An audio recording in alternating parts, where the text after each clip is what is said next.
Check कर लो जी दोस्तों, गिलियां कणकां ते ट्रैक्टरां दी जान निकलदी आ।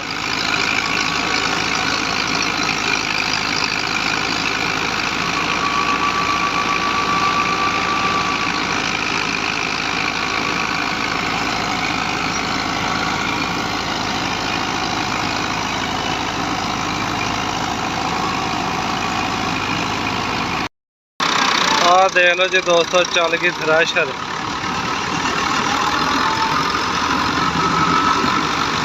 Fiat 640 18 model. तुहानू दिखाते अज ट्रैक्टर के इम्तिहान।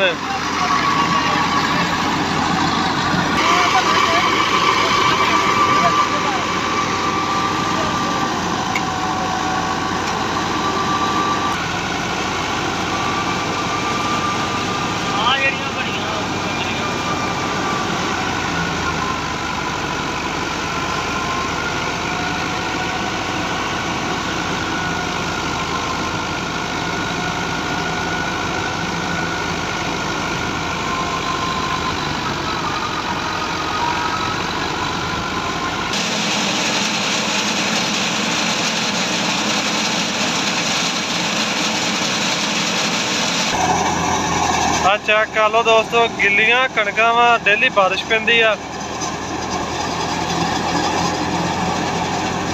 कोटाबाज का इलाका जी, ट्रैक्टर 7-8 लीटर डीजल खाई जाते हैं क्योंकि रोज़ बारिश पै रही है। तुसीं देख सकते हैं कि आसे पासे वाले कणकां खड़ियां वड्डण वालियां बहुत ज़्यादा, जड़ियां वड्डियां वा तो जिमीदार नाल कड्ढी आउंदे तां काले पे खड़े आ।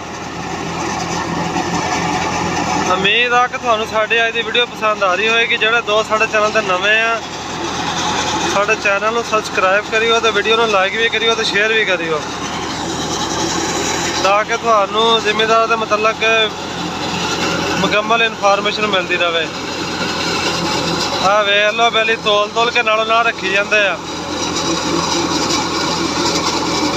60-65 मन की एवरेज आ रही साडे इलाके दे विच।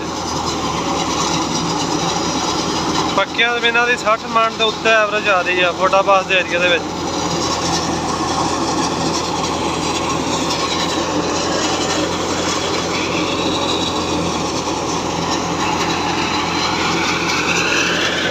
विगा थां कड्डी है, जगह खड़ी भी हल थोड़ी जी वड्डण वाली, ते 30 मन तकरीबन हो गई। 4 कणां जो 30 मन तो उत्ते गंदम हो गई है।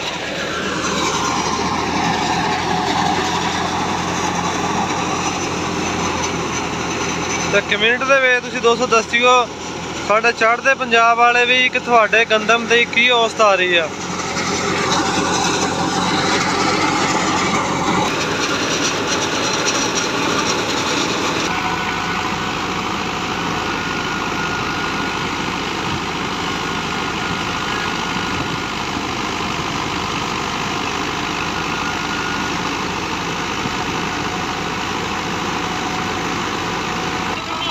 आज तो डिगी कणक बनी हुई है ना,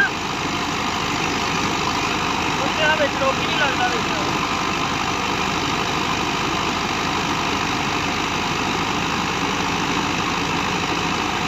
हाँ चेक कर लो दोस्तों, माड़ा माड़ा गला लगन डया।